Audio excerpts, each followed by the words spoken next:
brought to you by Silver Pumps and Motors. Top quality और consistent performance के लिए सिर्फ सिल्वर पंप्स नाम याद रखना। ఇక తెలంగాణలో బీసీలకు 42% రిజర్వేషన్ అమలయ్యేలా లేదు అన్న బీజేపీ అధ్యక్షుడు రామచంద్రరావు వ్యాఖ్యలకి కౌంటర్ ఇచ్చారు మంత్రి పొన్నం ప్రభాకర్. ఇద్దరి మధ్య డైలాగ్ వార్ని చూద్దాం.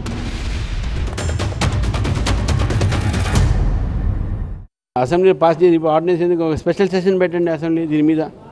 మీరు గతంలో పెట్టారు కదా, మీరు స్పెషల్ సెషన్ పెట్టి దీని మీద మీరు దీన్ని అమలు పరచండి. ఎవరు వద్దన్నారు? ఆర్డినెన్స్ తీసుకురావాల్సిన అవసరం ఏమైంది? సరే ఆర్డినెన్స్ తీసుకురావాలి, ఆర్డినెన్స్ కాపీ బయట పెట్టండి, ఏముంది అని చూస్తాం. మీరు చేయలేక దాన్ని ఎక్కడో గొడవ జరగాలి తప్ప దాన్ని 10% ముస్లిమ్స్ పెడుతున్నారు. కాబట్టి ఇవన్నీ కూడా ఏదైతే ఉందో కాంగ్రెస్ పార్టీ చేస్తున్నటువంటిగా ఇవన్నీ నాటకాలు. షెడ్యూల్ 9లో పెట్టాలంటే లీగల్గా వాళ్ళకి తెలియదు. సుప్రీంకోర్టు కేసెస్ ఉన్నాయి. మీరు ఆ రోజు అసెంబ్లీలో చెప్పారా మాకు షెడ్యూల్ 9 తీసుకురావాలి, మీరు కేంద్ర ప్రభుత్వం మీరు కోరారా? లేదు కదా. మీరు పాస్ చేసిన తర్వాత ఇప్పుడు చెప్తున్నారు. మీరు ఎప్పుడైతే ఇప్పుడు దాదాపు 6 నెలలు అయింది అది పాస్ చేసి, ఇప్పుడు ఎందుకు మాట్లాడుతున్నారు? మన హైకోర్టు మీకు చివాటు పెట్టిన తర్వాత ఎలక్షన్స్ పెట్టండి చెప్పిన తర్వాత ఇవన్నీ మాట్లాడుతూ ఉన్నారు. ఇవన్నీ మీకు ముందు తెలియదా? 42% 9వ షెడ్యూల్లో చేర్చడం అసాధ్యం అంటా ఉన్నాడు. ఇది సాధ్యమే.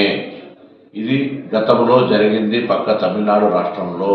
తెలంగాణ నుంచి ప్రాతినిధ్యం వహిస్తున్నటువంటి బీజేపీ ఎంపీలంతా రాజీనామా చేయండి, ఎందుకు రాదో చూస్తాం, లేదా దీన్ని సాధించి పెట్టండి. ఈరోజు సుప్రీంకోర్టులో ఇందిరా సహాని కేసులో చాలా స్పష్టంగా చెప్పినారు.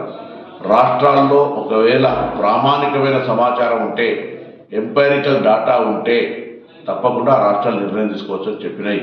అందుకే రాష్ట్రం సర్వే చేసి శాసనసభ ఆమోదము, కేబినెట్ ఆమోదము, గవర్నర్ ఆమోదంతో ఢిల్లీలో ఉంది.